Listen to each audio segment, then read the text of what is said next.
Hey there, everybody. This video is intended for beginner competitors, those that are new to swivel, doubles, anything that you need to make your own music for show skiing. As it has just recently come up that this is actually a skill and we need a little bit of instruction on it. And so right now this video is being done for the Flaunt It and Dub It competitions, but this would apply equally to Wisconsin State, any of the other regional tournaments, prepping for a national tournament, that kind of stuff. So a couple of things I'm trying to do here. This is intended to be the cheapest, quickest, most efficient way that you can prep your music. By all means, if you know somebody who is good with IT, is a creator that does video editing or perhaps is into digital music and remixing and stuff, they're going to do a way better job than these videos are. And if you have that kind of friend, tap them for a favor and go and ask them to help you with this because it'll make your life a lot easier. But as became apparent throughout the 2023 season, and this is mid-2023 when this is being recorded, it looks like some people need a little bit of help with that. And so this video is going to have two parts. There's the short part and the longer part. Short part's about just converting formats and sending your stuff off, and then the longer part will be kind of the entire process. So first things first, you need to get your music from some source. And I know that the bulk of the United States has moved to streaming services. That is not going to help you out, okay? So streaming digital music such as Spotify or Apple Music or Amazon Prime streaming, that is not what you need to do here. You need to go buy your music from some high quality source. Now, somebody's going to say right away, can't I just go rip it from YouTube? Well, you could. That's borderline illegal, so I'll just throw that out there to you. And even if you do grab it, the problem is that the audio quality tends to be somewhat low, and it will sound okay on your own equipment, but when it gets boosted up to 1,000-watt plus system at a ski site, now you're in trouble, and it tends to get fuzzy and distort. So spend the $1 or $2 and go and grab your songs from a high-quality music source. So what are those? Primarily, the two that come to my mind personally is either the iTunes Store, and I know that's now buried behind Apple Music, but it's still there and isn't going away anytime soon. So either iTunes, the iTunes Store, or go to the the Amazon Prime Music Store, where you can buy and own the digital tracks. That's what you want to do. You don't want to be the monthly streaming service. You want to literally do that and download that. So here's my example. In the upper right-hand corner here, and oh, by the way, I should mention this. Doing this on a mobile device, while possible, is a huge pain in the butt.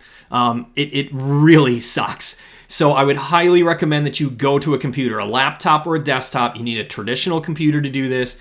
Doing it on a phone is a major pain. An iPad or something like a Samsung Android tablet is a little bit easier. Chromebooks are not easy either. Chromebooks are kind of a pain to do this on. So go to a Windows computer or a Mac computer. For these examples, I happen to be on a Mac, but everything I'm about to show you will work just as easily on a Windows computer. So I have gotten myself an MP3 file here. It could be a newer format like MP4 or M4A. Those are the newer audio formats.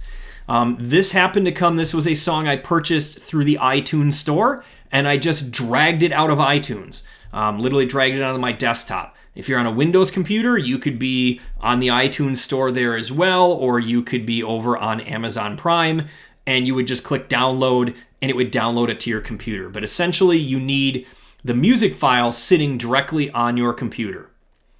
So let's say, again, this is the short version of the video. Let's say we now need to convert this. We need to get this into a format that can be used by somebody.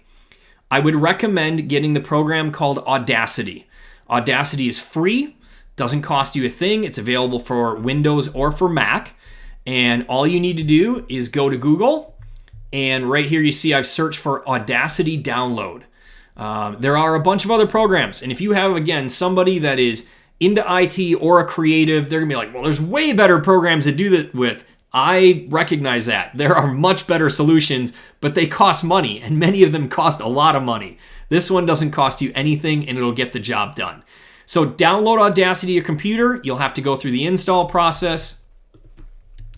Once you have it installed, it looks something like this. And it looks the same on Mac or Windows, doesn't matter. It is identical between the two different platforms.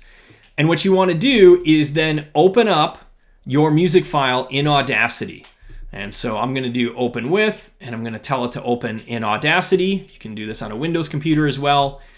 For those of you who've never used an audio editor or a waveform editor, this probably looks like complete Greek. That's okay.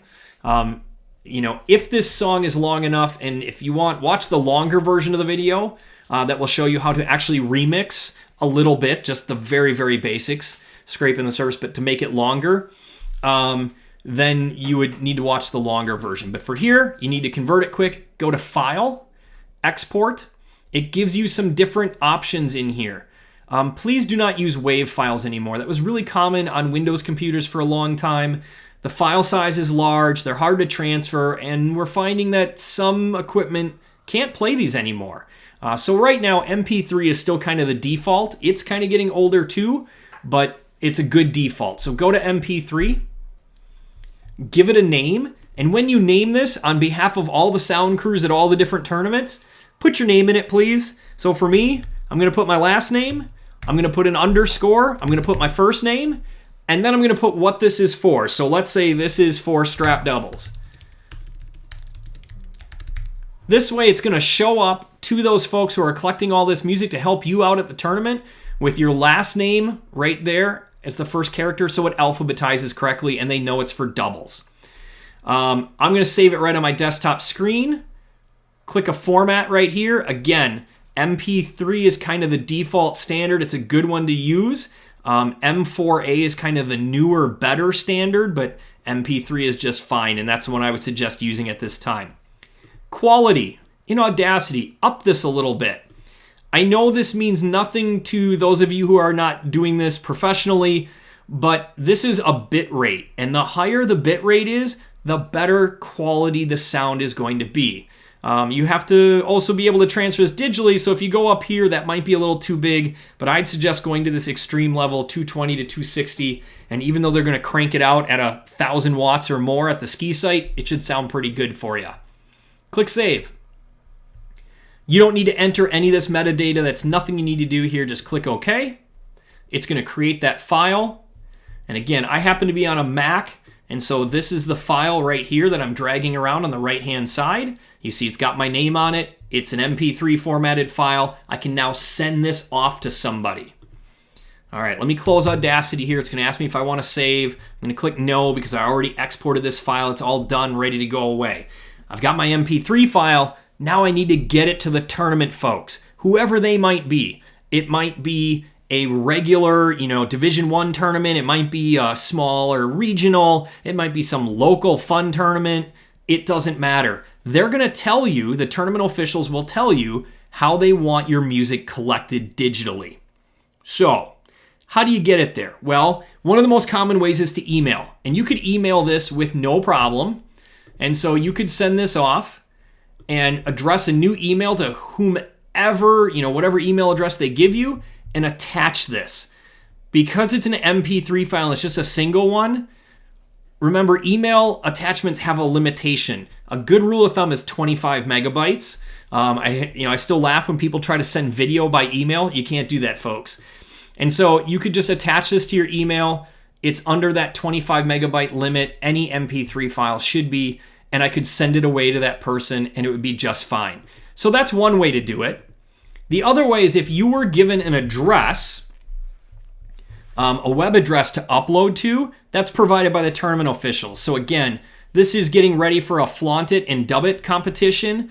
And so I was given an address for that. It's something that I set up for everybody to help collect their music. And here is that upload request. This is going to Dropbox, just happens to be something we're using. And I just follow the directions that are here. And it says, hey, you can drag stuff here. Okay, I'll drag my file in there. Looks good. Click upload and away it goes. And it'll let you know when it's complete. And now your file is sent into the tournament. and ready to go. Again, that could be a couple different ways. Could be a Dropbox, could be a Google Drive upload, might be an email attachment they want. Different tournaments have different ways of doing this. But that's how you convert your audio format to MP3 and then send it away to tournament officials.